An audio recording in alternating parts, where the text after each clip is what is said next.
Hola amigos de Café y Oración de Brian Coffee. Hoy es miércoles 24 de agosto. Estamos escudriñando las escrituras en el día de hoy. Salmos 116, Salmos 117, Salmos 118 y primera carta a los Corintios, capítulo 7, primera parte, versículos del 1 al 19. En el día de hoy volvemos a tener a un amigo de Georgia, de Estados Unidos, a Jesse Berger. Hola, mi estimado Jesse, ¿cómo te encuentras? Muy bien, aquí un gusto de poder compartir nuevamente, no solo contigo, sino con todos los audioescuchas que están presentes. Un saludo, un abrazo para todos en donde quiera que nos estén mirando. Bueno, yo estoy aquí, mi estimado Jesse, tomándome un café. Bueno, Aquí en en esta mi, ocasión en mi... yo no voy a poder compartir igual, pero yo te acompaño con una limonada de Panera Bread. Ah, hoy estás con limonada. Sí, porque está haciendo calor y es ahorita la única manera de refrescarme un poco. Limonada. Bueno, Sí, ¿dónde es te encuentras una en este limonada con momento? fresa. Limonada con fresa, qué Sí, delicia. es Bueno, una bebida muy típica de acá, que pues, muelen la fresa, el limón, y se hace una bebida mixta, fresa-limón con dulce y queda muy rica, muy refrescante. sí, el limón es buen compañero de muchas combinaciones. El limón es una bendición de Dios, una maravilla el limón. Sí, aparte por su alto contenido en vitamina C, astringente, tiene nosotros, creo que más propiedades de las que estoy mencionando. Muy bien. Jesse, ¿dónde te encuentras? Mira, me encuentro acá al norte de Georgia, en las montañas donde empiezan las Apalaches, y se llama la ciudad Dawsonville. Aquí, a partir de este momento, empieza como una ruta donde se exploran diferentes montañas, montes, valles, ríos, lagos, cascadas. Es una ciudad que recibe muchos visitantes por año, sobre todo amantes del ecoturismo, de los rápidos, el kayak, el hiking, o sea, la exploración de caminata por los bosques, entre otras cosas, es lo que distingue más esta ciudad de aquí. Pero puedo decir que es una ciudad semirural. No existen aquí muchas industrias, pero sí muchos comercios. Entonces, normalmente las personas que han venido aquí es porque han querido huir del bullicio, de la saturación de la ciudad, del tráfico. O sea, han buscado aquí como un refugio, un oasis para lo que es la agitación y el estrés de una ciudad grande como Atlanta. Y yo soy uno de ellos. Atlanta, más o menos, ¿cuántos habitantes tiene? Bueno, si contamos toda el área metropolitana, porque no es nomás en sí la ciudad de Atlanta, sino todas las Sí, ciudades que la rodean, más o menos hablando como Los Ángeles. O sea, Los Ángeles en sí no es muy grande, pero todo lo que está sí. pegado a Los Ángeles es lo que lo hace una mancha urbana muy grande. Estamos hablando que del área metropolitana de Atlanta, pues que no solamente incluye obviamente la ciudad de Atlanta, sino estamos hablando de ciudades grandes como Marietta, Sandy Springs, Buckhead, Kennesaw, Decatur, que son las principales, Alpharetta, Cumming, Roswell. Se calcula que ya estamos casi en los 6 millones de habitantes. Es grande, es Y es una bastante ciudad grande. grande. Es bastante grande entonces el área metropolitana. Exacto. Es muy Y famoso Georgia, se conoce como la capital de los duraznos, porque en este estado es el mayor productor de duraznos de los Estados Unidos. duraznos, qué delicia, qué delicia. Y allí en la población donde estás, ¿cuántos habitantes tiene? ¿Donde te encuentras No, bueno, ahora? aquí ya precisamente como te expliqué, aquí venimos huyendo de la mancha urbana. La ciudad de Dawsonville, de acuerdo al último censo, estamos sobre quizá aproximadamente cerca de los 20,000 habitantes. Ya, muy tranquilo entonces la zona donde te Bastante encuentras. tranquilo. Aquí en esta localidad Solamente existen 2 escuelas primarias y una escuela preparatoria y una secundaria. Todas públicas, supongo, del Ah, sí, gobierno. claro. Ya un poquito más al norte existe una universidad tecnológica muy reconocida, que es la Universidad Tecnológica de Dahlonega, que es una ciudad de nombre indígena. Sí, disculpen la pronunciación. Y aquí es lo único que hay de estudios superiores. Ya, pues muy bien. Mi estimado Jesse, gracias por compartir en este conversatorio que tiene como acróstico dedito, que significa devocional diario para todos.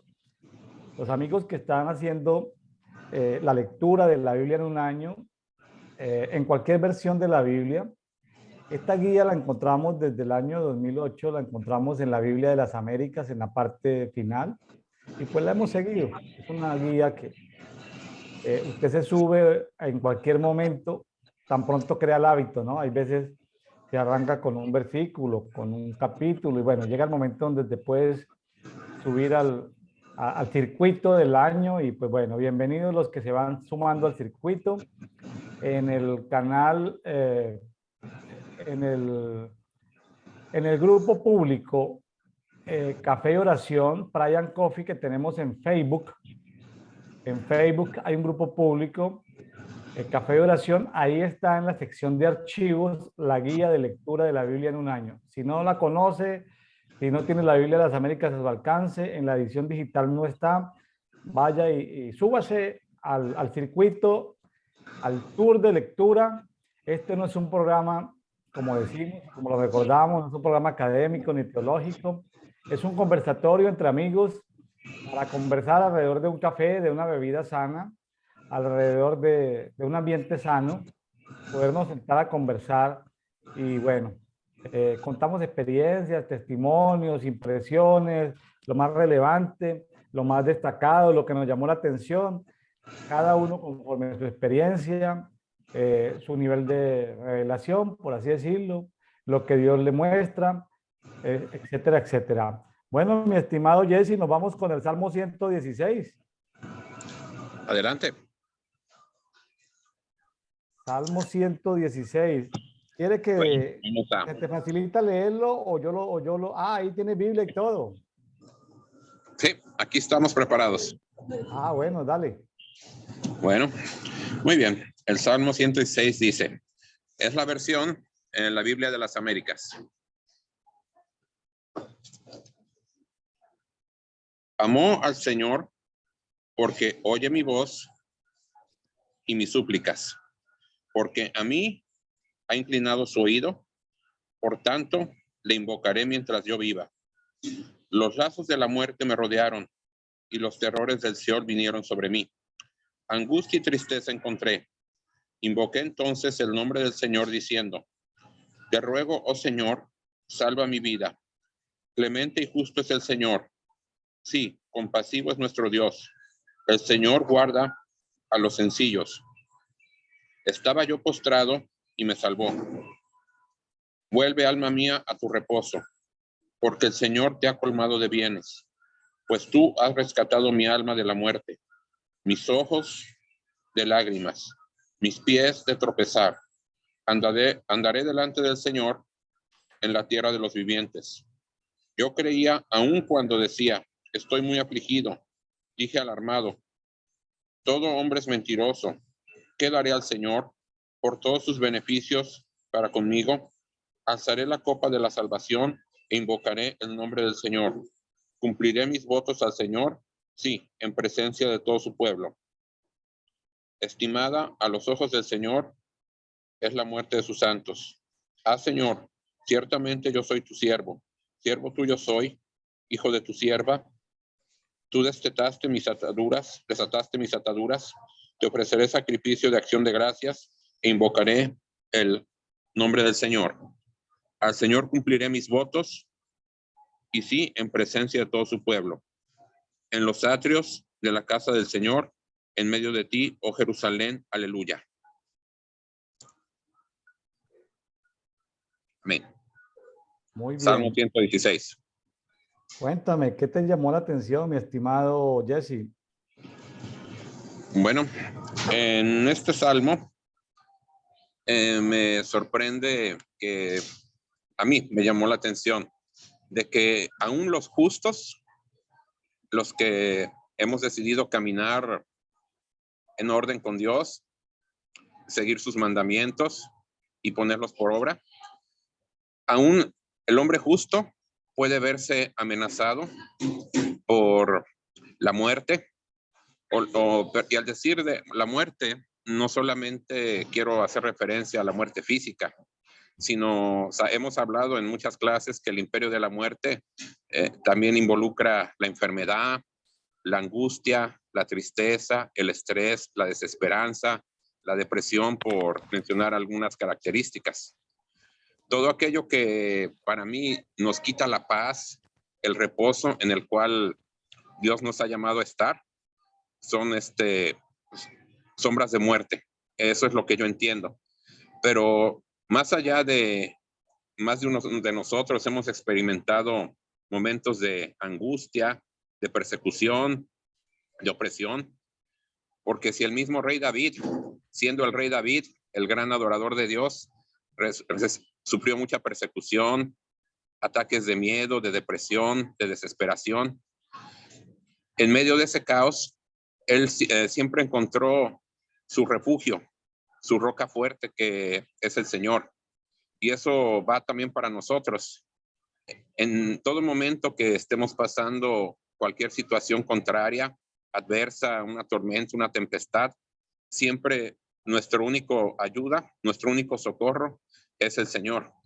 Y me recuerdo esa parte donde dice, Señor, ven a mí, me acerco al trono de la gracia confiadamente para encontrar ese oportuno auxilio o socorro. Entonces, cuando nuestra alma está siendo perturbada, sacudida de alguna manera, la única ancla que podemos usar es la ancla de Jesús, de Dios, porque solamente agarrados de esa ancla podemos permanecer y asegurar que no vamos a naufragar. Hace poquito estaba recordando, que lo voy a añadir a este libro de los Salmos. Hace poquito estaba recordando ese naufragio del apóstol Pablo, porque realmente Malta, en la isla de Malta, no estaba en su agenda. O sea, él lo llevaban preso para Roma para ser juzgado y ejecutado. Y Malta no estaba en los planes. Y sin embargo, hubo una tormenta que despedazó por completo el barco. Y uno podía haber orado, Señor, que el barco no sea destrozado. Por favor, sálvanos, que nuestro barco, nuestra embarcación pueda mantenerse a flote. Y sin embargo, el barco fue despedazado. Pero con todo y eso, Pablo dijo, aquí ninguno de nosotros se va a perder. Y eso se cumplió. Y finalmente todos llegaron a tierra, sanos y salvos. Y lo que me llamó la atención es que lo primero que hicieron una vez que llegaron a tierra, encendieron el fuego. ¿Qué representa eso? El fuego del Señor. Lo tenemos que mantener siempre avivado, porque Él es nuestro pronto auxilio. E inmediatamente que encendieron el fuego, fue cuando salió esa serpiente a picar al apóstol Pablo. Y estaba yo leyendo que las serpientes, cuando uno está en frío, o sea, cuando el clima está frío, siempre están escondidas. Pero cuando uno enciende el fuego, es cuando salen a la luz. Entonces, de igual manera, cuando nosotros avivamos el fuego del Señor, es cuando salen nuestros enemigos. Entonces, aquí este salmo me recuerda que nuestra constante dependencia y clamor a Dios, porque Él dice que Él salva a los humildes, a los sencillos, que en este caso yo lo entiendo como los humildes. Cada vez que nos acercamos con un corazón humilde, reconociendo que en nuestras fuerzas no nos podemos salvar de la tribulación o de lo que nos está asediando, es cuando viene Dios a través de Jesús a rescatar nuestra alma de esa angustia, de esa situación adversa, sacarnos a flote y volvernos y llevarnos nuevamente a ese lugar, a esos delicados pastos, a esos lugares abiertos donde se respira un ambiente de paz y de tranquilidad, porque la muerte también está representada por lugares estrechos donde el alma se siente acosada y oprimida. Pero cuando hablamos de espacios abiertos, es entrar en el reposo de los cielos abiertos, donde el espacio es amplio y uno siente libertad, paz y reposo nuevamente. Eso es lo que este salmo particularmente me ha tocado de manera personal. No sé qué más podamos añadir a esto, William. Pues está muy completa la descripción que haces, pero voy a comentar, pues, así como el salmista, que no logré identificar cuál era, dice, amo a Jehová. En el 1, amo a Jehová. Y en el 2 dice, invocaré todos los días. Jesús, ¿tú eres consciente de invocar a Dios todos los días o hay días que no lo invocas? Puede suceder algún día que, por decir que me levanté tarde y ya veo el reloj y digo, ay, ya tengo que alistarme de inmediato porque tengo esta agenda, este compromiso, este asunto. Pero fuera de esas situaciones, siempre procuro que lo primero que haga en el día es encomendar mi vida a Dios, porque Él es el único que me puede sustentar y proteger de cualquier adversidad, ataque del adversario. ¿Sabías esto? Bueno, para los amigos que el auditorio que nos está escuchando, el tema de la muerte, pues tiene muchas implicaciones. En la Biblia es un misterio. Es decir, cuando se habla de un misterio, significa que hay como niveles, como una cebolla, ¿no? Que tú le quitas una capa, luego hay otra capa, luego hay otra capa, hay otra capa, otra capa. Bueno, entonces hay misterios que hay narrados en la escritura, como la iniquidad, como la muerte, como el matrimonio, inclusive, como la salvación de los judíos, bueno, el misterio de la piedad. Bueno. Pero aquí, entonces, la muerte, aquí es algo que pues es un sistema espiritual, es un imperio que ataca de muchas maneras, que como decía Jesse, puede atacar esto a través de la depresión, de enfermedades del alma, de muchas circunstancias. Aquí habla de los lazos de la muerte. Lazos de la muerte. La muerte tiene lazos, como algo, como un pulpo que se expande así, digamos, y tiene sus tentáculos y puede enredar y jalar. Tiene lazos, pero también dice, lo rodearon, dice el salmista, lo atraparon los terrores del Seol. Son situaciones extremas. Desde mi nivel de revelación de ese misterio, yo digo que son situaciones extremas. Cuando uno se ve al borde del peligro de la muerte, ¿sí? de una enfermedad de peligro. Yo una vez me vi al borde de un ataque físico, porque uno como pastor en ciudades complejas, no para hablar de las ciudades, pero en ciudades como Medellín, Colombia, que era la ciudad más violenta del mundo, hoy ya no lo es, pero fácilmente un sicario, que es un asesino, pues por pocos dólares puede ir a matar a un pastor. Me está siguiendo Jesús. Entonces, sí, yo me vi en condiciones varias veces de muerte. Es decir, brujos y hechiceros, supone uno, brujos y hechiceros de la ciudad o de esas órdenes secretas de la ciudad van a preguntar por uno y van armados, ¿no? Van para matarlo. Entonces, en múltiples oportunidades me vi rodeado por los lazos de la muerte, por los terrores del Seol. Sabía que eran sicarios los que me estaban buscando. No son enemigos personales, sino son gente contratada para asesinar a alguien. Y aquí aparece en el 4 algo, y no me quiero extender sobre eso porque ya lo he comentado tal vez en otras oportunidades, Entonces invoqué el nombre de Jehová.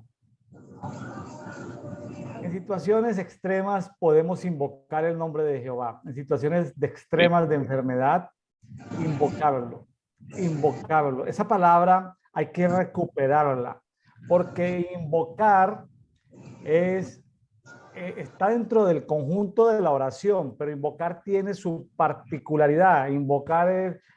Me gustaría saber. Invocar es como, a ver, tú puedes no saber orar, pero tú puedes saber invocar. ¿Sí? Dice empezando por Génesis, y en ese tiempo empezaron a invocar el nombre de Jehová. Pues, no sabían orar, pero invocar es, Dios mío, ayúdame, Dios mío, protégeme, guárdame, Señor. O sea, invocar es como lanzar frases de auxilio. Sí, Ayuda, o sea, Señor. como un grito de desesperación. Un grito de desesperación. Tú vas en un automóvil bajando una montaña o un vehículo de carga pesada, pierdes los frenos y vas maniobrando y tú no, y te olvidas de tu religión, de tu teología, de tu conocimiento y tú empiezas a gritar, Dios mío, sálvanos, Dios mío, sálvanos. Es como de ese tipo, ¿no? El avión está estremeciéndose, que el avión está y uno pues no sabe si se va a caer, no se va a caer, porque pues uno es un pasajero. En ese momento la gente suelta gritos de desesperación diciendo, Dios mío, sálvanos, Dios mío, pegan esos gritos. Eso tiene que ver como con eso, ¿no? Hay momentos en su vida que aunque uno no grite, porque si está enfermo puede inclusive una persona estar enferma en una clínica, en un hospital, pero desde su interior puede invocar, ¿no? Entonces, no necesariamente debe haber un sonido, sino sus órganos, desde su interior, como que algo explota, como que algo explosiona es un llamado de auxilio. Es, es un llamado de auxilio, ¿sí? Como cuando alguien se está ahogando en una piscina o en el mar y grita, me estoy ahogando, auxilio, auxilio, ¿sí? Entonces, ahí tenemos siempre esa posibilidad de invocar. Dice que clemente y justo es Jehová y misericordioso es nuestro Dios. Y algo adicional que me llama la atención, mi estimado Jesse, es el versículo 13. A ver. El versículo 13 dice, tomaré la copa de la salvación.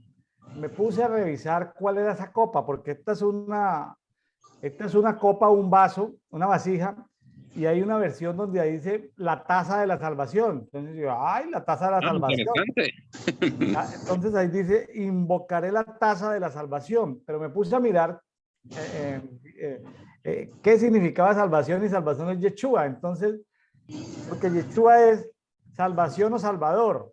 Entonces me quedé pensando si los traductores con esa mentalidad teológica de pronto no quisieron decir la taza de Jesús, la taza de Yeshua, la taza de salvación. Entonces, la copa.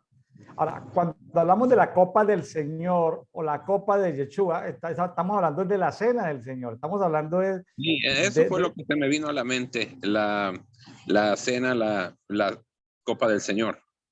Entonces, fíjense que a veces, hace 30, 40, 50 años, eso era todo un misterio cada mes en las iglesias tradicionales cristianas o evangélicas de Estados Unidos y de Latinoamérica, era la cena del Señor. Eso era toda una ceremonia de una hora.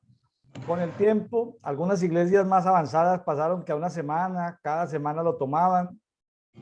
Unas ponían requisitos que tenía que estar bautizado en agua, ya otras más avanzadas dijeron, pues no Sí, no, necesariamente, en y ninguna ahora parte ya lo se nos dice. instruye a hacerlo de una manera cotidiana, regular.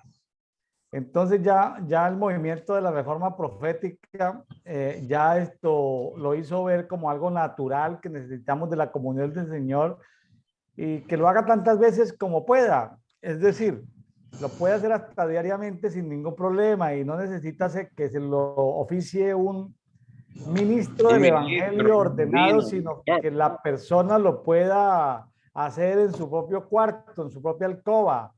sí, Entonces, precisamente en el libro de Hechos menciona mucho eso, de que la iglesia primitiva, algo de lo que tenían en común era el partimiento del pan y el celebrar la cena del Señor con la copa. era algo habitual y cotidiano de aquellos tiempos de la iglesia primitiva.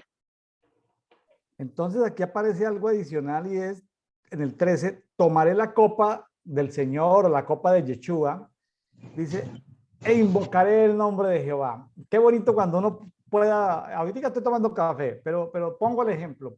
Qué bonito cuando vayamos a compartir la comunión del Señor, decir, invocamos el nombre de Jehová en este momento. Qué bonito poder ¿Sí? decir en la próxima vez, Y más invocamos cuando el lo nombre de podamos hacer Jehová, es decir, unánimes unos con otros. llamamos el nombre de Jehová. Amén. Qué bonito todo esto de invocar en la cena del Señor, invocar el nombre de Yahweh, de Jehová. En fin, es un salmo que aunque no dice de quién, yo no encontré de quién, pero pareciera que fuera como de David o de esos adoradores que pasaron por esas situaciones tan Apremiantes. tan difíciles de la vida. Sí. Bueno, tenemos el Salmo 117, Jesse, cortico, 2 versiculitos. Sí, me lo he hecho. Alabad al Señor, naciones todas. Alabadle, pueblos todos, porque grande es su misericordia para con nosotros, y la fidelidad del Señor es eterna. Aleluya.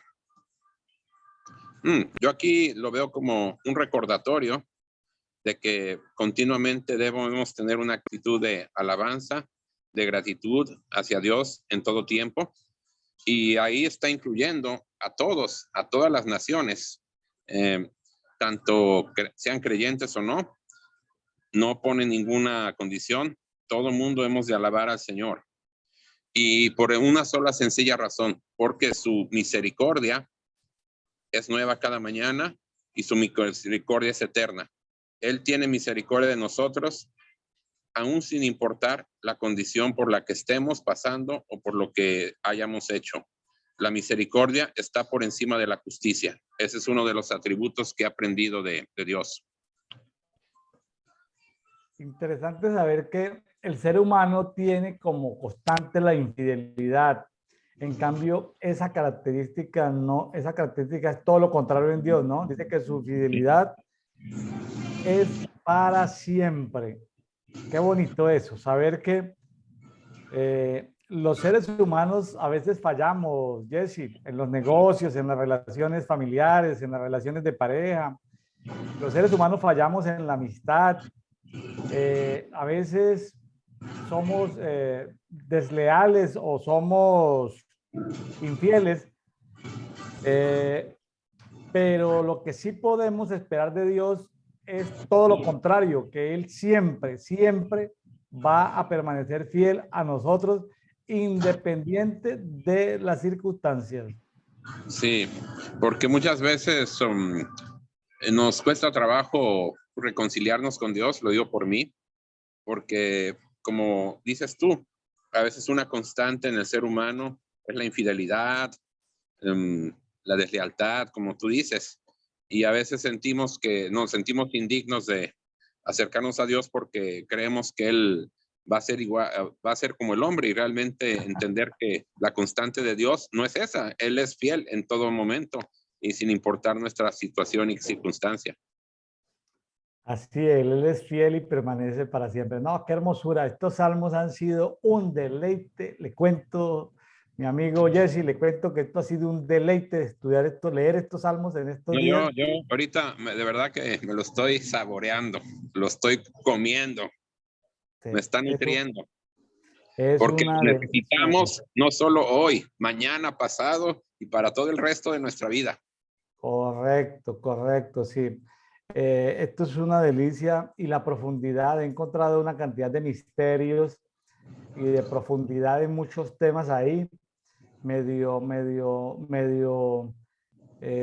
ahí están, pero hay que irlos a revisar, hay que desempolvar nuevamente los salmos y volverlos a degustar en toda su dimensión.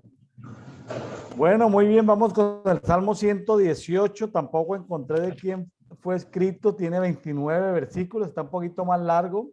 Sí, es Podemos un, ir por bueno, bloques, autor en un anónimo, par de... pero lo importante es que es para todos. Lo importante es que es para todos. Podemos ir en 2 o 3 bloques, leerlo y comentarlo, ¿le parece, Jesse? Sí, ¿hasta qué bloque te parece bien?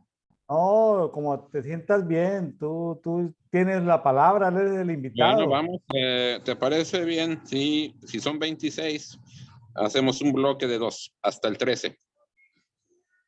Bueno, Ok. Dad gracias al Señor porque Él es bueno, porque para siempre es su misericordia. Diga ahora Israel, para siempre es su misericordia. Diga ahora la casa de Aarón, para siempre es su misericordia. Digan ahora los que temen al Señor, para siempre es su misericordia. En medio de mi angustia, invoqué al Señor. El Señor me respondió y me puso en un lugar espacioso. El Señor está a mi favor, no temeré. ¿Qué puede hacerme el hombre? El Señor está por mí entre los que me ayudan. Por tanto, miraré triunfante sobre los que me aborrecen. Es mejor refugiarse en el Señor que confiar en el hombre. Es mejor refugiarse en el Señor que confiar en los príncipes. Todas las naciones me rodearon. En el nombre del Señor ciertamente las destruí. Me rodearon, sí, me rodearon. En el nombre del Señor ciertamente las destruí. Me rodearon como abejas. Fueron extinguidas como el fuego de espinos. En el nombre del Señor ciertamente los destruí. Me empujaste con violencia para que cayera, pero el Señor me ayudó. Amén. Bueno, aquí lo primero que me resalta es como un continuo recordatorio sobre la misericordia de Dios, que es eterna, y es como hacérselo saber absolutamente a todos. O sea, que la misericordia no excluye a nadie.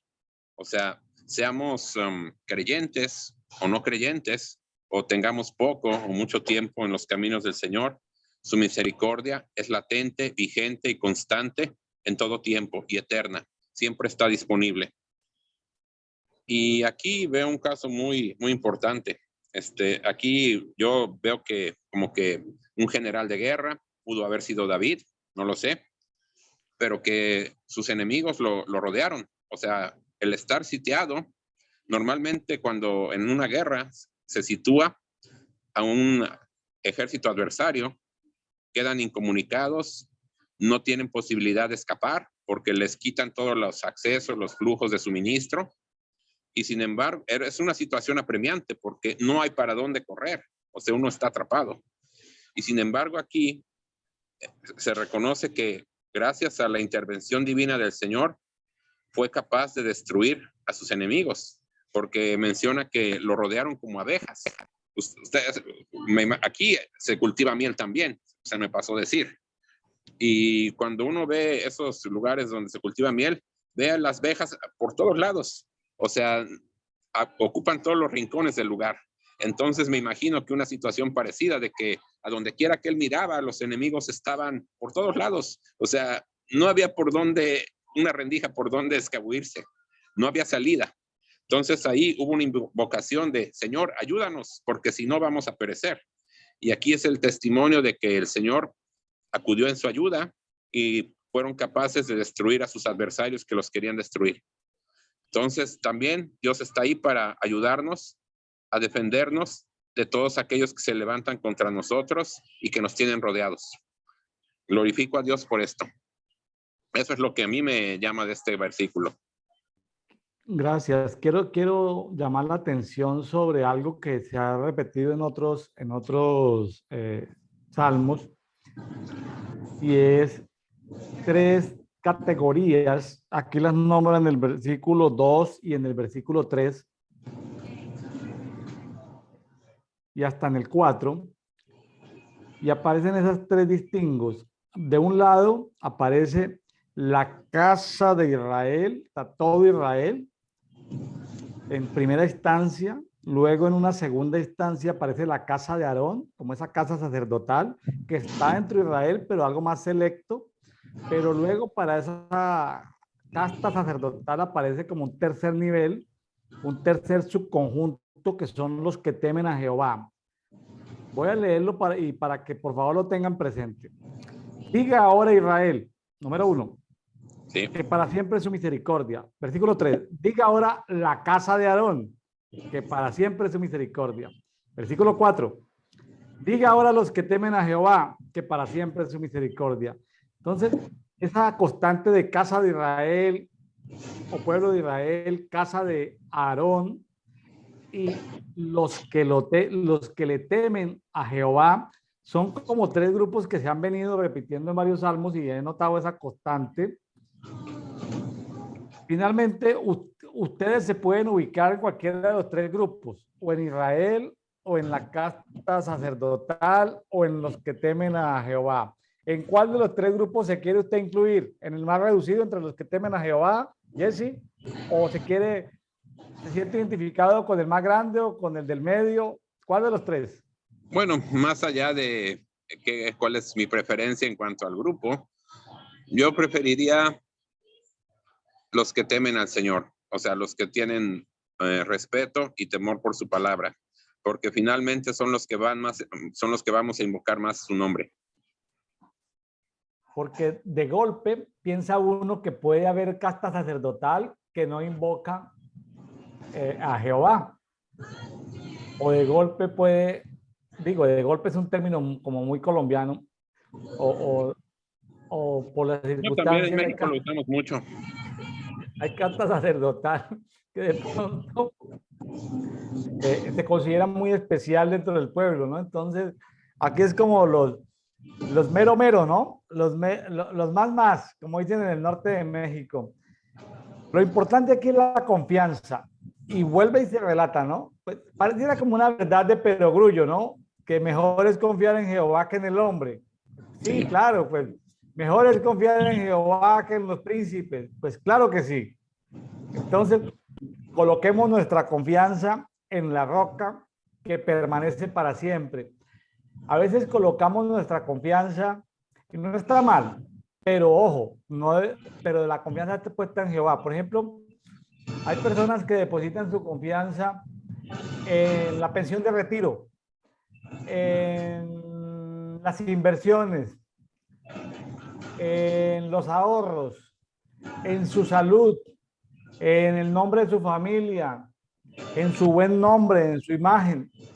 Está bien poner la confianza. El asunto no está mal, el asunto es la prioridad. ¿En quién confías más? Yo confío en mi salud, me considero una persona sana. Yo confío en mis capacidades, me considero una persona talentosa. Eso está bien. Lo que no puedo es colocarlo por encima de la confianza que debo depositar en Dios. Por eso yo digo, primero Dios, podremos ir. Si Dios lo permite, lo haremos. Haremos esto o aquello, sí, pero vamos a colocarlo delante de Dios. Es decir, es evitando esos aires de independencia, ¿no? De que de pronto nos sintamos un poco como muy soberbios.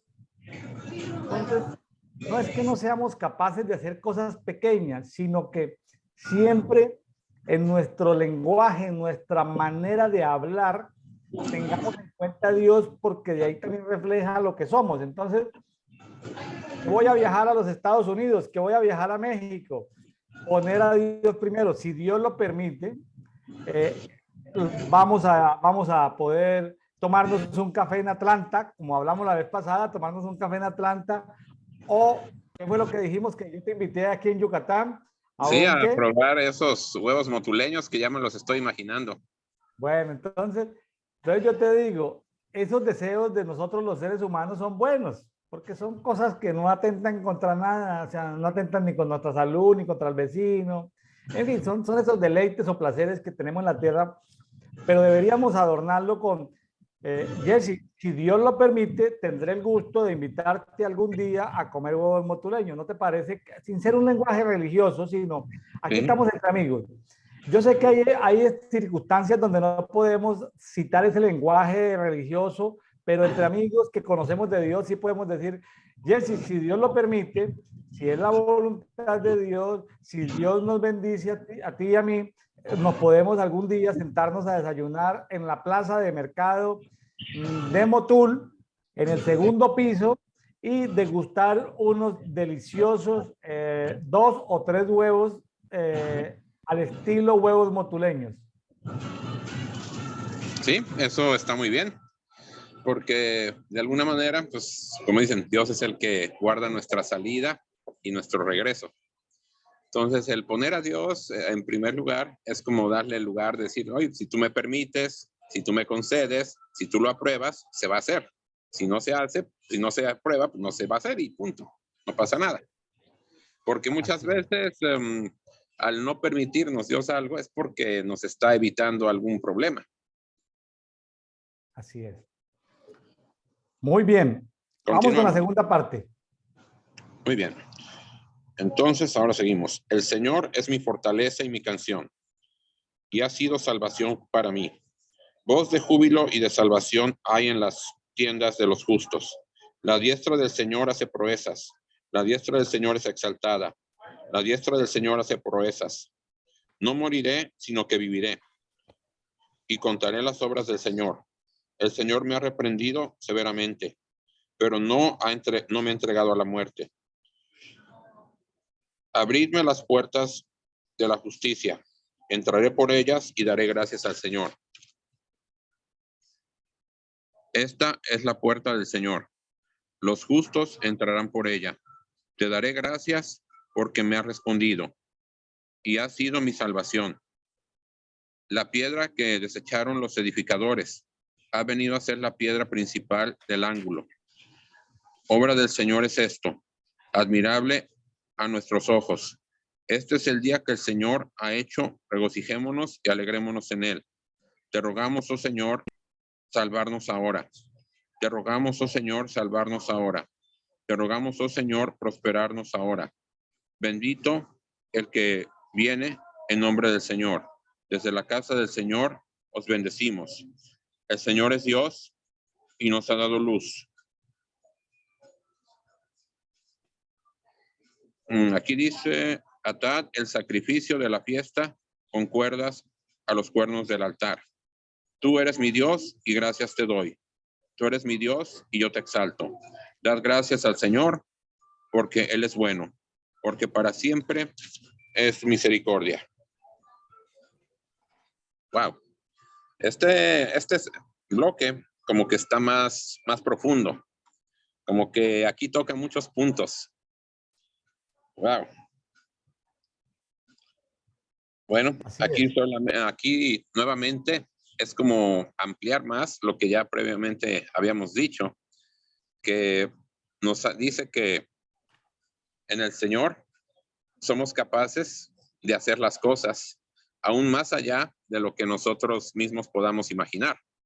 Porque como dijiste tú, William, a veces sí confiamos en cierto grado de personas cercanas, de nuestra familia, de amigos cercanos, de nuestras capacidades para hacer negocios, para trabajar. Pero aquí nos habla de que si Dios está junto a nosotros y lo reconocemos en todas nuestras acciones, podemos alcanzar aún más de lo que nosotros normalmente pudiéramos alcanzar por nosotros mismos. Y por otro lado, aquí veo también que dice, por causa de todas estas bondades y misericordias de Dios, entraré en la puerta de la justicia. Porque precisamente parte de la justicia surge de reconocer al Señor, al temor a Dios y ubicarlo en un lugar de prioridad en nuestras vidas. Porque si caminamos en él, obviamente vamos a entrar por la puerta de la justicia, que es Yeshua, que él es el que nos conduce a la rectitud, a las buenas obras y a vivir una vida apartada de los vicios, de las costumbres mundanas, de todo aquello que nos corrompe. Entonces, para mí esas son las puertas de justicia. Y nuevamente, termina diciendo que no olviden que para siempre es su misericordia. Aunque yo sé que hay más puntos, pero estos son los que a mí particularmente me llamaron la atención. Bueno, aquí en el 22, estamos en el Salmo 118, 22, Es un versículo muy mesiánico, muy profético, porque dice, la piedra que desecharon los edificadores ha venido a ser la cabeza del ángulo. Está hablando de Jesús, Sí, hablando de Jesús, muy mesiánico. Entonces, es de ese nivel. De ese nivel es esta segunda parte de este salmo. sí, recuerda esta escritura que dice, si Jehová, Yahweh, no edifica la casa, en vano trabajan los que le edifican. Porque muchas veces edificamos, aún en el ministerio, edificamos obras o proyectos de negocio y no ponemos la piedra angular, que es la que sostiene todo, que es Jesús, Yeshua. Y es como todo edificio, que el que no tiene un buen cimiento no puede crecer. Y si se empieza a edificar bajo una base que no sea él, intempestivamente, eventualmente, esa construcción, ese edificio, esa obra, ese proyecto se va a desmoronar. Y es la parábola del que edificó sobre la roca y sobre la arena. Eso es lo que ahorita me resalta este versículo. Jesús, en estos 2 últimos años, ¿tú tuviste amigos, conocidos, gente cercana que murió en la pandemia? Algunos no muy cercanos, gracias a Dios, puedo decir que mis papás, mis hermanos, todos están sanos y salvos, primos, familiares, todos están bien, pero sí hubo algunos amigos, conocidos que lamentablemente partieron por consecuencia de la pandemia. Bueno, es una realidad. Ahora, ojo con esta pregunta. ¿Conoces de gente que haya sufrido de esta crisis? No vamos a decir los nombres para que los algoritmos no nos bloqueen que sufrieron este virus, que pasaron mediodía, un día, 2 días enfermo con un dolorcito de cabeza, con estornudo y que luego salieron a decir, wow, me libré de la muerte, ay, y lo único que tuvieron fue un pequeño estornudito. ¿Has visto gente, conocidos tuyos, exagerando, que pasaron por una gripita y luego dijeron, ay, estoy vivo de milagro? O sea, exagerando. No, es que fue tanto las voces de temor que el enemigo soltó a través de los medios de comunicación y el temor como ¿cómo se llaman? La ansiedad colectiva, que mucha gente se impregnó de eso y cualquier síntoma que estuviera relacionado con el COVID, ya daban por hecho que era el mismo COVID el que estaban padeciendo. Y ya, como dijiste tú, pasaban 2, 3 días y no pasaba nada. Dijeron, me salvé. Ya todo lo que se relacionaba con síntomas de COVID decían, es COVID. Sí, yo conocí varios. Entonces, inclusive mucha gente que se autodiagnosticaba de no ir al trabajo, sino llenaba una aplicación por el internet y decía, sospecho que es esto y por lo tanto me autorreceto y me quedo tantos días en mi casa. ¿Pasó algo en los Estados Unidos? Aquí en Sí, México pasó ahorita mucho. que estabas mencionando eso, me recordé, pero a mí me dio mucho gusto escuchar eso. Hubo un momento que querían como imponer que la vacuna fuera obligatoria en muchos sectores. Y uno de esos sectores fue el sector aeronáutico. Entonces las aerolíneas llegaron a un punto de exigirle a pilotos y sobrecargos de aviación que se tenían que vacunar. Y como muchos no estaban a favor o de acuerdo con la vacunación, lo que hicieron fue una muy buena estrategia. Se hicieron lo que acabas de decir, se declaraban enfermos, llenaban su solicitud de que no me siento incapacitado, puedo tener COVID, no quiero exponer ni contagiar a nadie. Y así se pusieron de acuerdo muchos y resultó eso en detrimento de las aerolíneas porque se cancelaron muchos vuelos por falta de pilotos o por falta de tripulación a bordo de cuerpos de atención a los pasajeros. Y llegó un momento que las aerolíneas se dieron cuenta que esto era como un boicot en contra de ellos y dijeron, es mejor no exigir nada porque de lo contrario nos vamos a ir a la quiebra. Ahí sí me dio gusto ver que una fe en Dios de no vacunarse sirvió para desafiar a los que supuestamente tenían como el sartén por el mango y tenían el control. Fueron, a final de cuentas, ganaron los que decidieron no vacunarse. Y ya se quitó esa ley o esa imposición de que todos se tuvieran que vacunar. Yo personalmente conocí, por lo menos en la empresa donde estaba laborando, unas 15 personas que les dio COVID, pero les daba un dolor de cabeza de un día para otro, al otro día ya estaban laborando, ¿sí?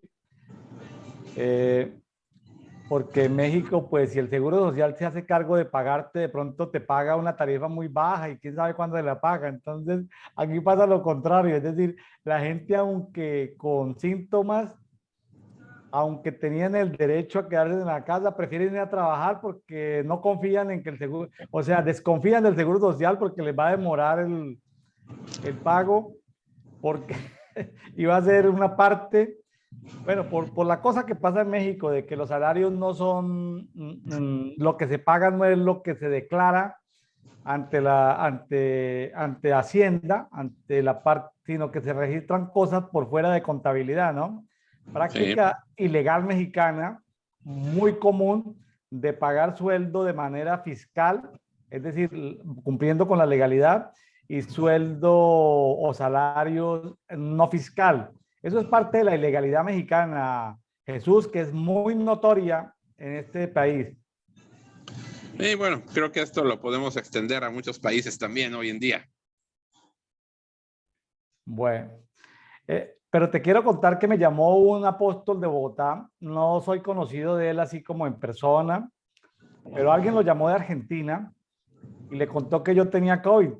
Y yo tuve COVID como 20 días. Lo mío fue grave. Yo no conozco a nadie que le haya dado un COVID tan grave como el mío, que lo haya tenido en la cama 20 días y como 10 días sin levantarse, sin fuerzas para levantarse. En fin, una cosa grave. Pero me dice, me confirma este apóstol que me llamó de Bogotá, Colombia. Yo no estaba contestando casi ni el celular. Y yo no sé cómo contesté porque no tenía ni fuerzas para contestar. Estaba solo, aislado.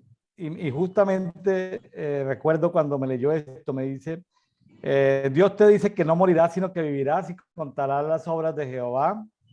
Dios te ha castigado severamente, me dijo. O sea, como para que no me quedara duda de que, ay, fue que es una cosa inventada, es inexistente. No, dijo, Dios te castigó severamente, ¿sí? Pero no te va a entregar a la muerte. No te va a entregar a la muerte. Yo ya lo sabía, pero era la confirmación y me estaba leyendo Salmo 18, 18. Ahora, luego sigue la apertura de las puertas de la justicia. Eso no es poesía. Las puertas de la justicia son reales. Es, tú sabes que eres justo cuando pasas por las puertas de la justicia, Jesús.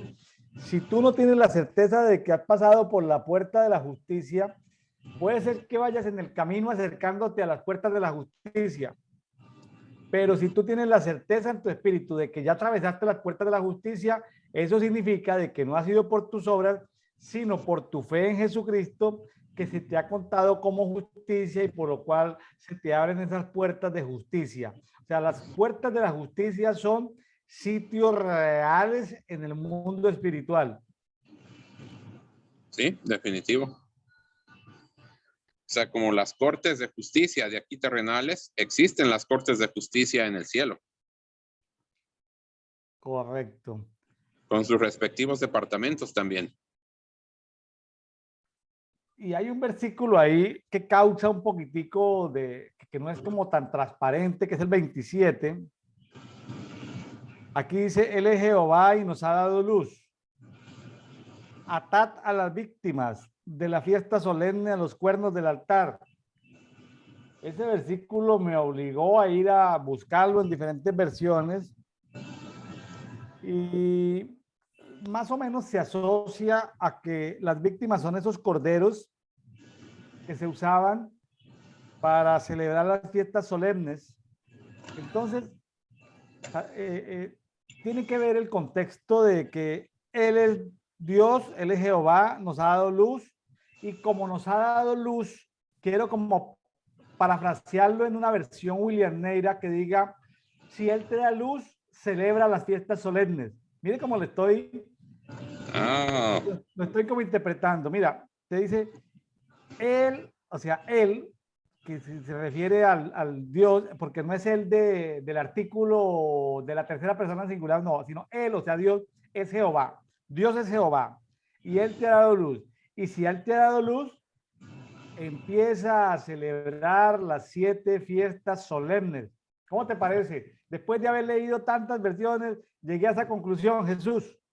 mira, esto es algo nuevo para mí porque yo la verdad ese versículo me lo salté por lo mismo que no entendía lo que trataba de decir.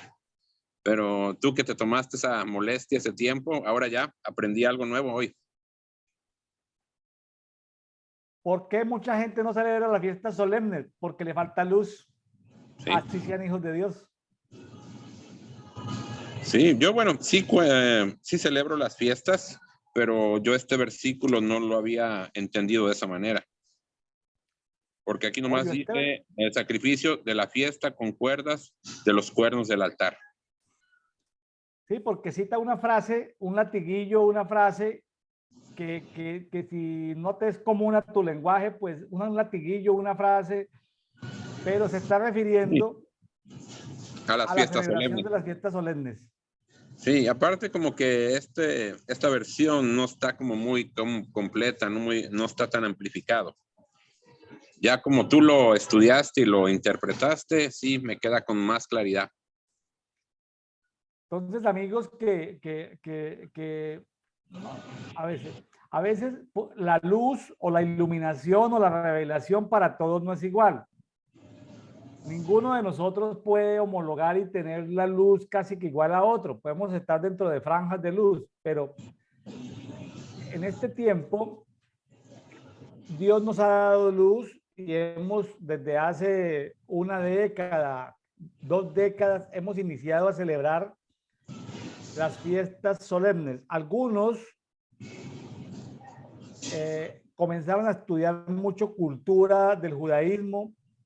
Como estudio está bien, lo que pasa es que se quedaron allá en esa cultura. ¿Sí? Hay que entender la cultura, pero no para quedarse dentro de la cultura, porque nuestra cultura es de reino. En ese retablo que tú ves ahí, dice cultura de reino, en la parte de abajo, Jesús. Ah, Es sí, sí, decir, lo mismo. podemos o no tener sangre judía o podemos o no estudiar la cultura judía, pero está bien, uno puede tener la sangre, puede estudiar la cultura, todo eso está bien. El asunto es que la cultura que nos debe identificar es la cultura de reino. Entonces, es a la luz, a la intensidad de luz, porque Dios va trayendo progresivamente luz en las naciones, va trayendo luz en los movimientos de reforma. Dios va trayendo luz y es en esa luz que nos vamos moviendo. Entonces, qué bonito saber que esa luz nos ha permitido hoy, después, pudimos haber estudiado nuestra genealogía, pudimos haber estudiado cultura de la celebración de las fiestas judías, pero no nos quedamos ahí, sino que trajimos esas realidades espirituales a nuestra cultura de reino y hoy podemos celebrarlo como cultura de reino. ¿Cómo le parece eso, Jesse? Fenomenal. Es una bendición y un privilegio poder participar de esas fiestas solemnes. Muy bien, trae mucha bendición. Sí. Bueno, el día de mañana vamos a compartir Salmo 119. Nos enfrentamos al salmo más largo de la Biblia. Hoy tuvimos el salmo más pequeñito, que era el 117. Ahora vamos, mi estimado Jesse, a irnos a primera carta a los Corintios, capítulo 7, los primeros 19 versículos.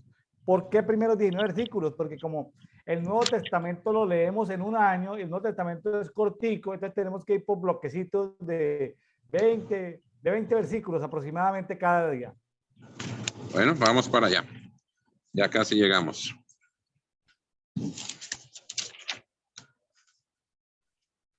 Primera de Corintios 7, primeros 19 versículos. Primera de Corintios, Efesios, Gálatas.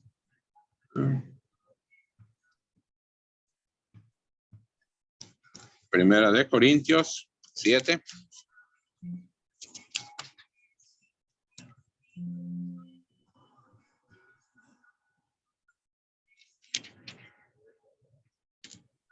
A ver, ¿cuál era? Primera de Corintios 7. Sí. Sí, ya estamos.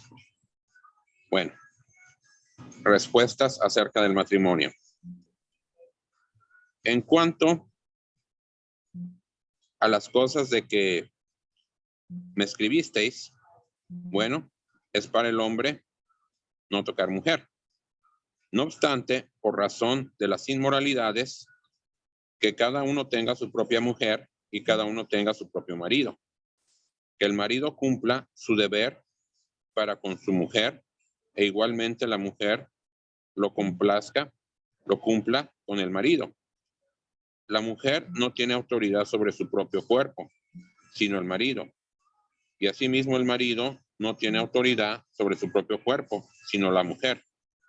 No os privéis el uno al otro, excepto de común acuerdo y por cierto tiempo, para dedicaros a la oración.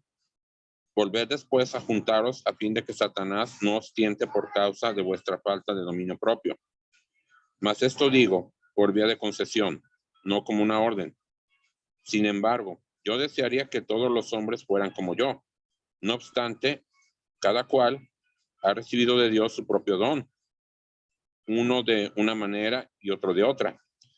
A los solteros y a las viudas digo que es bueno para ellos si se quedan como yo. Pero si carecen de dominio propio, cásense, que mejor es casarse que quemarse. A los casados instruyo, no yo, sino el Señor. No debe dejar al marido. Se nos fue por un momento la grabación. Dale. Estaba molestando, pero dale, asegúrate que esté grabando. Sí aparece grabado. Ok, está grabando. Siga. Bueno, pues el último versículo, el 10, decía, a los casados instruyo, no yo, sino el Señor, que la mujer no debe dejar a su marido. Ahí hasta el 10 lo dejamos. Sí, vamos pues en 2 bloques, está bien. Muy bien. Bueno, pues aquí, wow, qué tema. De verdad que este tema me apasiona porque, bueno, yo soy un hombre viudo, soltero, y me dice bastante. Aquí lo que yo puedo entender es de que Pablo propone, mas no lo hace como una imposición. O sea, él sugiere. Dice, gracias a que yo he sido soltero, he tenido dominio propio, no he estado limitado a hacer la obra del Señor, porque mi vida entera está dedicada a Él. Y por esa soltería he podido ir aquí, ir allá, y no tener que estar cargando a la esposa, a los hijos, o tener como una preocupación que atender. Pero también es claro, yo sé que no todos tenemos el mismo don. Él está hablando de que el dominio propio o la incontinencia es un don, porque realmente yo creo que el hombre, Dios lo diseñó para tener una mujer, y eso parte desde Génesis. El diseño del matrimonio es un diseño de Dios. Entonces, para mí es antinatural que un hombre esté solo. Debe tener a su mujer, su ayuda idónea. Pero excepciones como el apóstol Pablo y quizá otros más, de que el dominio propio, de poder llevar una vida teniendo ese control, esa abstinencia de tener una mujer, es algo que viene del cielo, no es algo natural. Entonces, por eso creo que dice, los que tengan ese don, ok, quédense como yo, pero los que no lo tienen, hagan conforme a la escritura, de que cada hombre tenga a su mujer y cada mujer a su esposo, y que se den el uno al otro, y que no se nieguen el uno al otro, porque también habla de que si por un mutuo acuerdo, por un tiempo deciden guardarse, que sea para dedicarse al Señor, a la oración, pero una vez que se concluye ese tiempo, vuélvanse a juntar, para que el enemigo no los traiga a tentación por la abstinencia. Entonces yo creo que aquí separa dos grupos muy importantes, los que tienen el don y los que no tienen el don. Y que es mejor casarse que luchar contra esa fuerza que llevamos dentro de que nos inclina a tener una mujer, porque ese es el diseño natural de Dios, de la creación. Sin hombre y mujer no habría reproducción, y la tierra no se estaría poblando. Entonces, yo creo que ese es el punto principal del que está hablando. Y obviamente que habla de que cuáles son las reglas, los principios que el esposo debe guardar para con la mujer y la mujer para con el marido. Que el cuerpo de uno no nos pertenece, sino que es propiedad del cónyuge, sea de la esposa y del esposo. Entonces, para mí es un libro sencillo, pero a la misma vez tiene profundidad y también es un misterio. Porque aquí podemos mirar quiénes son, cómo podemos saber que si tenemos el dominio propio o no. Pero también advierte que es mejor casarse que estarse quemando, porque aunque uno no se junte con una mujer, viene el deseo, viene la tentación. Y es como aguantarse de comer. Si uno no come, pues se va a sentir como ansioso y agitado. Entonces aquí es donde creo que el apóstol Pablo hace una muy buena recomendación para todos aquellos que pues, estamos solos, yo soy uno de ellos, y que no tenemos pareja, en este caso esposa, o para las mujeres esposo. Entonces, mi consejo sería, los que puedan casarse, háganlo. Ese es el consejo de Jesús Berger. Claro. Y las mujeres que no tengan marido, si pueden encontrar un buen esposo, no se la piensen mucho. Se me vienen a la cabeza muchas historias, muchos testimonios, muchas anécdotas, pero bueno, es que este es un tema, el matrimonio también es un misterio, ¿no? Y uno dice, ¿pero qué misterio? No, tiene niveles de comprensión. Ahora, hay que entender al apóstol Pablo cuando recomienda eso. El apóstol Pablo sabe que cuando una mujer o un hombre se casan, de alguna manera le quita tiempo al Señor. Se lo digo de otra manera, Jesús, cuando una persona está solo, ya sea viudo o soltero, pero contrae nupcias, contrae matrimonio, ¿le va a dedicar menos tiempo al Señor? ¿Estás claro en eso? Sí, totalmente.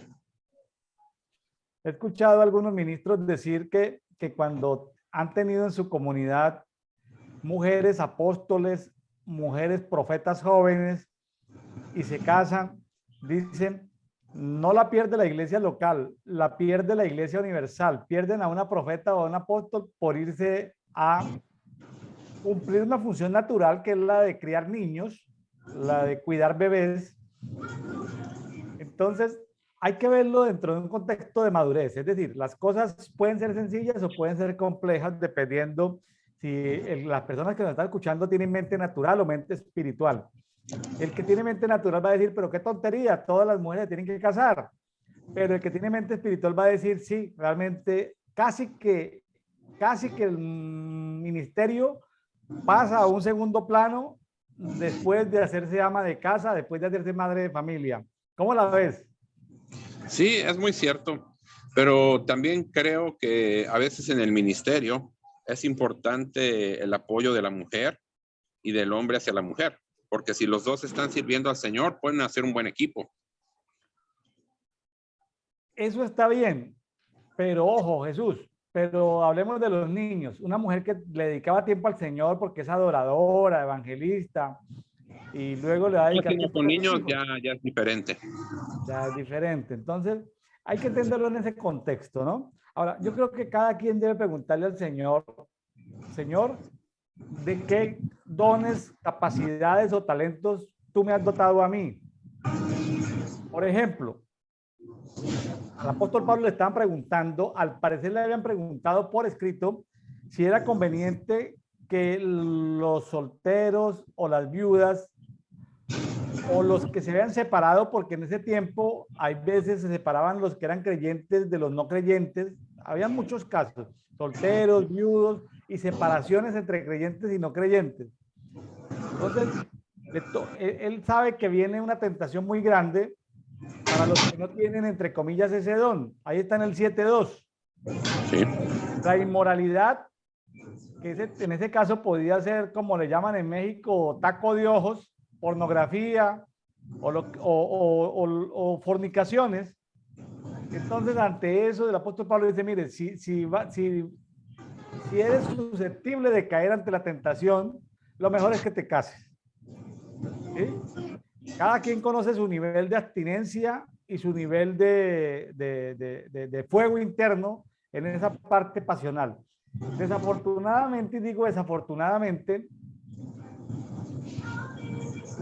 el tema del matrimonio, bueno, que sea un misterio, no lo digo desafortunado. Lo que es desafortunado es el tabú alrededor del sexo en el matrimonio. Casi no se escuchan enseñanzas apostólicas y proféticas del sexo en el matrimonio. ¿Tú has escuchado alguna, Jesús? Muy poco. Sí hay algunos ministerios, congregaciones que sí tocan ese tema del área sexual, sobre todo en conferencias matrimoniales de pareja, pero yo veo que ya cada vez la iglesia ha despertado más y ha visto la necesidad y la importancia de tocar estos temas de la sexualidad, aún incluyendo el abuso en la sexualidad. Claro. Porque El es bonito abuso. hablar del sexo sano dentro de una conferencia y sobre todo cuando está uno con el esposo o la esposa, pero también es bueno tratar los abusos sexuales, las violaciones. Son Claro, temas muy importantes para que la iglesia ha ignorado por años. claro. ¿Cómo te parece que yo estuve en una congregación en la ciudad de Bogotá, año 2005, 2006? Sabe que el pastor, un hombre sabio de Dios, nos invitaba a las conferencias de parejas y nos entregaba un calendario, ¿sí? Nos entregaba un calendario a las parejas para trabajar y le decía a las mujeres, él no se metía pues, porque él siempre estaba con su esposa, pero decía, bueno, traten de recordar cuál es el tiempo en que van a tener el periodo de la menstruación. Entonces, para que las mujeres subrayaran con un marcador los días de la menstruación, porque él decía que muchas mujeres no le confiaban esa información a su esposo. El esposo no sabía cuándo estaba en su periodo casi mensual de menstruación. Entonces, en el calendario ya colocaba los días. Hay mujeres que tienen tiempo más cortos, más largos. Bueno, no vamos a entrar en los detalles.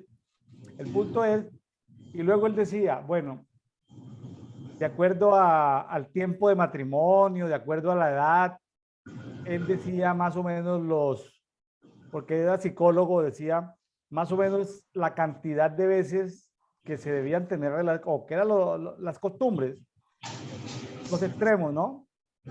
Entonces, hay situaciones que son esto, perversas dentro del matrimonio, el querer tener muchas relaciones sexuales, puede caer en perversidad, pues, en ese tipo. Entonces, Sí, en algún desorden sexual. en algún desorden, ¿sí? Y en que nada lo llena y nada lo llena y quiere más y más emociones. Entonces, él lo planteaba, entonces las personas teníamos que seleccionar. Él decía, él decía que en esa planeación mensual de relaciones sexuales, entonces, voy a poner un ejemplo. Bueno, entonces sexo el 17, el 19, el 21, el 25, ¿sí? Por ejemplo, la hora 10 de la noche, un ejemplo.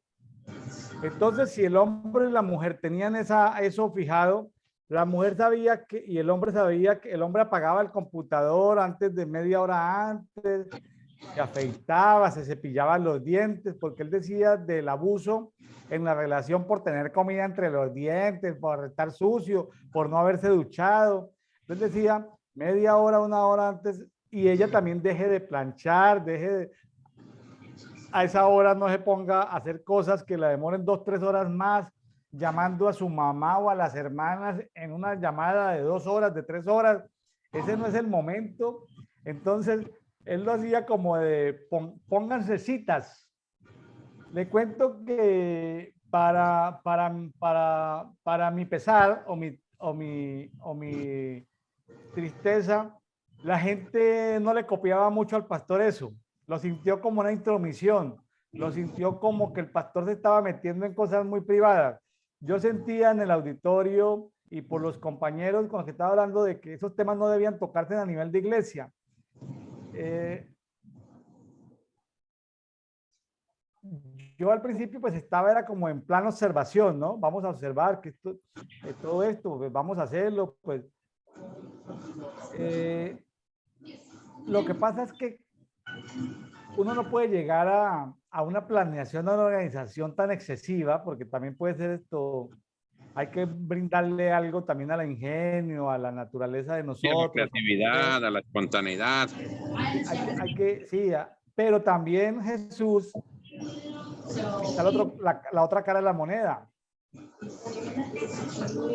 Como decía una profeta de Miami, la hechicería evangélica las mujeres la practican con su vagina. Practican hechicería porque le dice, porque negocian cosas. Entonces, no voy a decir el nombre del pastor en Bogotá ni de la profeta de Miami, pero son temas tabús que yo sé que a veces en congregación son difíciles de tocar, pero yo creo que un matrimonio maduro de reforma, que haya pasado por todos estos temas de reforma, profética, apostólico, debe tomarse un café Sí. en un espacio y conversar sobre esos temas. Me parece que es algo que lo cual hay que ponerlo sobre la mesa, sin exagerar, pero tampoco dejarlo como por allá escondido. ¿Cómo ves eso, Jesús? Sí, o sea que es un tema que es bueno exponerlo, sacarlo a la luz, tratarlo correctamente, pero así como meterlo debajo de la alfombra no es sano, porque lo que escondemos es como un dicho que dice: aquello que enfrentamos o confrontamos nos transforma, pero aquello que siempre vamos a tener guardado nos va a perseguir tarde o temprano. Entonces es mejor que esto salga a la luz, se hable, se toque de una manera responsable, seria, pero no estarlo ignorando, porque a veces esas cosas que ignoramos a la larga pueden ser detonantes de un problema. Le voy a contar una historia, Jesús. ¿Cómo le parece que tengo un amigo profeta que tiene su equipo de intercesores? Y me dijo, William, ¿cómo te parece que la líder de los intercesores es una anciana de 85 años? Que tiene de viuda como 30, es decir, quedó viuda como a los 55 y tiene 85, es una mujer muy consagrada al Señor. Y me dijo, ¿cómo te parece?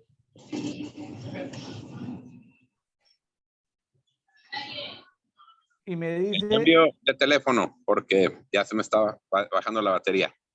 no, pero ojo porque cambiar de teléfono nos puede causar un problema ahí en la transmisión, Jesús. Bueno, seguimos Trate de que no se mientras. le acabe la batería, pues nos puede causar una distorsión, pero bueno, luego le explico por qué. El punto es el siguiente. Vamos a tratar ¿cuánto le queda de batería? ¿Muy poco? 1%. Bueno, vamos a tratar de terminar entonces, ya estamos terminando el tema. ¿Cómo te parece que me dice este amigo profeta? Me dice que la anciana líder del equipo de intercesión, él comenzó a ver que ya no estaba yendo, ni estaba dirigiendo. Entonces él la llamó varias veces y ella como que lo excluía, le sacaba excusas. Entonces él le dijo a un líder, acompáñeme, vamos a visitar a la hermana fulanita de tal. Y se fueron a visitar a la hermana fulanita de tal. Y le digo, hermana, pero ¿qué hace que veo que usted no está yendo a las reuniones de intercesión? No, es que he estado como enferma, no, es que he estado ocupada. Entonces, como el pastor es profeta de oficio, le digo, hermana, venga para acá. Él iba con una pareja que lo acompañó. Le digo, hermana, ¿qué le ha pasado? ¿Usted le pasó algo en su sexualidad? Ya no, pero le dijo, dígame la verdad. Entonces ella le confió que un hombre de 60 años la había invitado a salir. Y se hicieron amigos. Ella tenía 85. Y que después de tomarse haber salido un par de veces, ella había comenzado a tener relaciones sexuales con su nuevo amigo. Ella tenía 85 años. ¡Wow! ¡Wow! Y el amigo 60.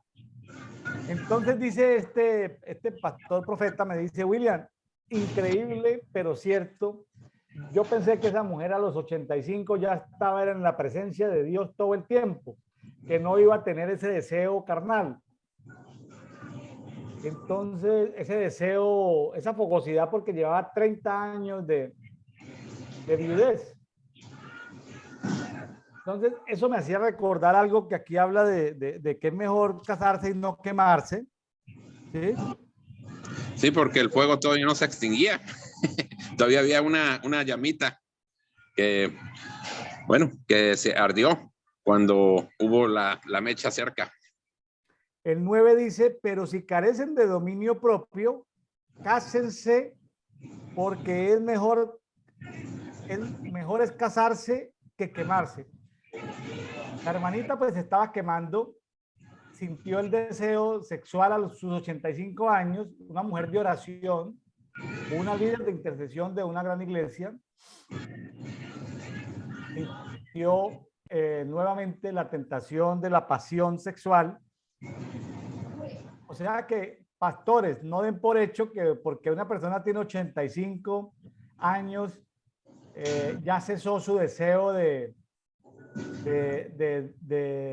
ya tienen el don de continencia, sino que se puede nuevamente, esa tentación puede llegar. Sí, puedo decir que a lo mejor estaba ahí como adormecido, como medio enterrado, pero una vez que vio la oportunidad de emerger, salió rápido, vio la oportunidad. Entonces, pues yo creo que la tentación no respeta edades, sexos, culturas, posición económica, ataca por igual a quien sea, evangélicos, cristianos, no creyentes. El caso era difícil porque el hombre de 60 no se iba a casar con la señora de 85. Es decir, una complicación. Entonces, que Dios nos guarde a todos. Esto nos toca conversarlo porque pues nos tocó el día de hoy, digo, nos tocó, gracias a Dios, estamos leyendo la Biblia en un año, estamos comentando cosas y casos que pasan, ¿no? Estamos hablando de primera carta a los Corintios, pues qué bueno sería, ¿no? Qué bueno sería que el viudo se quedara solo, qué bueno sería porque se evitan muchos problemas, pero como no todos tienen esa capacidad, don que Dios les da, a unos no se los da, o se los da pero no lo toman, entonces lo mejor es casarse. Entonces, Para evitar futuras complicaciones. para Lo evitar que le daños pasó a mayores. esta intercesora madura. Para evitar daños mayores. Entonces, que Dios tenga misericordia de todos los solteros, tenga misericordia de los Que tenga casados, misericordia de mí, lo necesito. y tenga misericordia de los viudos, de las viudas, porque dura cosa es después de conocer al Señor venir a caer en fornicaciones o en inmoralidades sexuales. Es algo feo, es algo feo, es algo horrible que mancha mucho el cuerpo, que mancha el testimonio. Dios puede tener misericordia y restaurarlo seguramente, pero ¿y qué tal si se le queda una enfermedad? ¿O qué tal y si pierde su ministerio? ¿O qué tal o si hay un escándalo por las redes sociales? Las tinieblas pueden usar ese pecado para destruir completamente la inmoralidad, para destruir completamente para destruir completamente a la persona y seguramente hacerle daño a otras. Entonces, amigos, pues hemos tocado este caso, pues situaciones que tienen que ver con el día a día. Qué bueno sería que en las congregaciones donde hayan esos pastores que ya han tenido formación, no solamente tengan el don ministerial de pastor, sino también tengan esa estructura de madurez para que enseñen a las parejas jóvenes a tener una vida sexual, vamos a llamarlo, dentro de los parámetros bíblicos, porque también Ordenada. los jóvenes necesitan instrucción Las parejas jóvenes necesitan una guianza. Yo lo que sugiero por los protocolos es que el hombre lo haga con el hombre maduro lo haga con el hombre joven, la mujer madura lo haga con la mujer joven, y cuando tengan casos de pareja, tratarlos en pareja. Protocolos de sanidad, porque también conozco de casos de ministros del Evangelio que han caído dando estos tipos de consejería, estos tipos de ayudas a mujeres que recurren a ellos porque tienen esos problemas. Entonces, hombres ministros, no atiendan esos casos solos, no visiten a esas mujeres solas. Asegúrense, hombres ministros del Evangelio, anden con sus esposas. Si van a visitar a una mujer, hombres maduros del Evangelio, si van a estar en encuentro con, yo no digo que tengan amigas, sí, pero es importante que siempre estén protegidos por la esposa, y que atendiendo casos de consejería, de administración y todo esto, se haga siempre en la pareja, o se haga acompañar de otras parejas en caso de que su cónyuge no esté disponible, se haya acompañar de parejas, pero no lo haga solo. Son tantos los casos que conozco, Jesús, de caídas ministeriales por ponerse a solucionar ese tipo de eventos, por atender una necesidad urgente, ¿sí? Sí. Acaban, como dicen, embarrados. Se acercaron al fuego y se quemaron. Yo tengo casos para contar. Yo tengo casos para contar de cómo el diablo le pone a uno, cómo el enemigo, las tinieblas le ponen a uno trampas para hacerlo caer. Entonces, que Dios nos guarde a todos, los que estamos hablando y los que nos están escuchando, porque después de haber vivido tantas cosas, como dice el apóstol Pablo allá en los Gálatas, oh Gálatas insensatos, después de haberte movido en el espíritu, en esas, y terminaron por allá en una vida religiosa, ¿sí? Entonces, mis amigos, pues no es que nos volvamos muy complicados en las relaciones, pero sí tengamos protocolos, sí tengamos protocolos sanos, es decir, protocolos sanos de relacionamiento, ¿sí? Protocolos sanos de relacionamiento, no dando por hecho nada, es decir, porque sabemos que el enemigo puede poner piedra de tropiezo en cualquier momento a una persona, ¿sí? Determinada. Entonces, mis deseos para los que nos escuchan es: ponga delante de Dios estos temas, háblelos con su cónyuge, háblelos con su asesor matrimonial, sea su pastor, y exíjale también a su pastor protocolos sanos. Es decir, su pastor no debe atender a su esposa, no debe ministrar a su esposa mientras usted no esté presente. Tengamos vidas sanas, relaciones sanas y en orden y con decencia. Es Sí, mi sugerencia. con la debida precaución y prudencia. Todo con prudencia, sin exagerar. Protocolos. Los protocolos, nos decía en estos días, hablando con alguien especialista en la salud, de que la gente en 1600 a 1700 se moría porque los médicos no se lavan las manos. Entonces, eso es un protocolo. ¿Sí? Un siglo para entender el protocolo de lavarse las manos. Entonces, protocolo. Los ancianos enseñarle a los jóvenes, preferiblemente en parejas. Si no se puede, el cónyuge ministerial, porque está ocupado trabajando, hágase acompañar de una pareja ministerial y atiendan estos casos. Nunca lo haga solo, o en oficinas que no tengan vidrios transparentes, donde la gente que está afuera vea lo que está sucediendo adentro. Hagan como hacen hoy en día los bancos: vidrios de transparencia, oficinas pastorales transparentes, que de afuera puedan ver quién está adentro. No saben, no escuchan lo que están haciendo, pero pueden ver quién se está moviendo en un determinado lugar. Bueno, amigos, muchas gracias por haber estado con nosotros en este día. Los invitamos mañana para que continúen con nosotros en Café y Oración. Bendiciones para todos. Dios les bendiga, Dios les guarde.